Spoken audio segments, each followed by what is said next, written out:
Mental toughness: 10 rules to follow whenever you feel lost and in need of direction.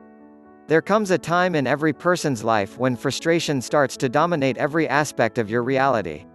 You start questioning yourself, your choices, your ideals, and even your own existence. You start feeling lost, without even the slightest sense of direction, and your understanding of what matters and what doesn't starts fading away along with your dreams and aspirations. This was my reality a few years ago, and this is the constant reality of many people I know and interact with. It derives from a deep feeling of uncertainty that characterizes our times and the various choices we force ourselves into. It comes from years of trying to decode the secret meaning behind the terms living and existing, and it usually manifests itself into a wild combination of insecurity and doubts.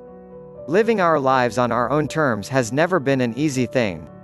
It is easy to complain about it, but if you don't really know what these terms are, you will never be able to achieve it. In this blog, I have suggested many rules every person should live by in order to shape a quintessential reality. Today, however, I am going to propose a different set of rules. They are somewhat more fastidious and refined. They try to move away from commonalities and generalities, but at the same time inspire and direct. I wrote them for a friend who found himself in a difficult time some years ago. But then I thought, we are all friends in a way. Lost souls in need of direction and hope. Hope that there are people like us that can bring us together and share the same ideas and collectives. Hope they will inspire you the same way they inspired my friend. 10 rules to help you keep mental toughness. 1. Your vision is your fuel. The great psychotherapist Carl Jung, when asked how can one create a vision, answered, "Your vision will become clear only when you look into your heart. Who looks outside, dreams. Who looks inside awakens." Lack of a clear vision and purpose is probably the foundation of what makes us experience the feeling of being lost and frustrated. A vision is the driving force behind our actions, and if this force isn't strong enough, our machine will eventually stop working. Whether your vision is to become the next Mark Zuckerberg, or achieving 1% of Eckhart Tolle's spiritual depth, your vision will constantly keep you motivated and help you create meaning in your life. It will be your reference point every time you are in need of direction, and your anchor whenever you feel the need to reevaluate your actions and achievements. 2. But first, define your values. I am probably not the most appropriate person to advise you on what your values should be, but bear in mind one thing. Your values will help you define the reasoning behind the vision of your choice. If your vision is to get rich, for example, there are many ways to do it, but your values will define the most pertinent. When your vision is established, it needs to be in congruence with the set of values that define you as a person. It needs to be like a crazy dance, where the two areas are like perfect partners working together in order to achieve a spectacular result. 3. Move beyond self-awareness to heightened awareness. Heightened awareness comes from a place of deep understanding of your world and the way this world is perceived by others around you. If I would attempt to present it graphically, heightened awareness would be the sweet spot inside the triad of your identity, others' perception of your identity, your perception of other people's identity. Understanding the totality of this triad puts you in a position of heightened awareness and improved perceptual identification of your environment. Your thoughts will be in total alignment with your actions, and you will experience a dramatic decrease in self-doubt and negative self-questioning. You will be in absolute balance with the idea of yourself and how to make the best out of it. It is what most of the so-called masters have experienced throughout their lives, and what caused them to realize how mastery is actually achieved. 4. Don't just give. Give, give, give. People are more receptive to you when you give first and then ask. Although this is true, there is always a better way to win their gratitude. Give, give, give, and then ask. This is a lesson that, apart from business, also applies to interpersonal dynamics. It is a lesson that helped me improve dramatically every aspect of my life. It helped me redefine my friendships and at the same time distinguish the people that mattered the most. Be careful, though. No matter how hard you try to earn a balanced energy-giving relationship, there will always be people who will try and take advantage of your kind nature and, most probably, never give back. Be aware of these people. Be heightened aware the way I described it above, and try and make the right choices. 5. Don't be arrogant. Be confident. One of my mentors, when asked what is the difference between a confident person and an arrogant person, answered, "The difference between a confident person and an arrogant person is that a confident person actually has nothing to prove. An arrogant person is always trying to prove that they are confident. As soon as you have an established set of values that result to a powerful and authentic identity, there is nothing you need to prove. You know exactly who you are and what you want. You are a strong, self-reliant character who leaves no room for questioning, and you know how to express yourself in an elegant manner. You never feel the need to impress, because you know that trying hard comes from a place of insecurity, and insecurity is a sign of weakness.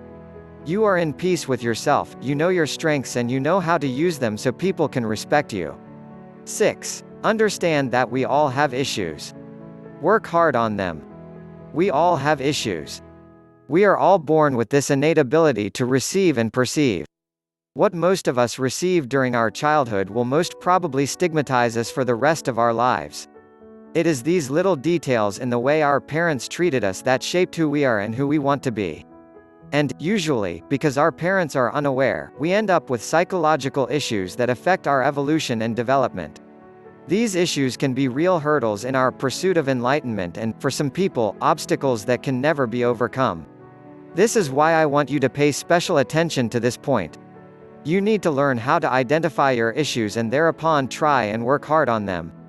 The faster you realize your psychological problems and the effect they have on you, the easier it will be to tackle them and even eliminate them. And remember, if you cannot afford therapy, nature is just around the corner. 7. Harness the power of books.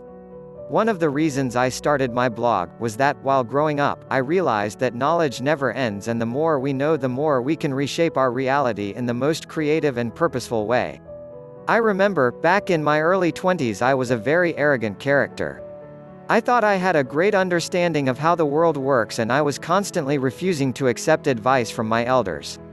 It was the days when I had read about 25 books on philosophy, psychology, and self-growth, and I thought they were enough to help me decipher the mysteries of the universe. When these books turned into 100 or 150, though, I looked back at myself and laughed. It is a person's duty to accept that knowledge never ends. Yes, you can have a really good idea, or even mastery, in an area, but never rush to condemn something you don't understand or find difficult to perceive. 8. Go against the flow, become anti-fragile. Unfortunately, we live in societies where most of the time we are bombarded with elements that try to influence our emotional state. TV, social conditioning, Disney, various social groups and other notorious establishments are constantly trying to interfere with the way you think and observe the world. It is not some kind of coordinated plot or conspiracy theory.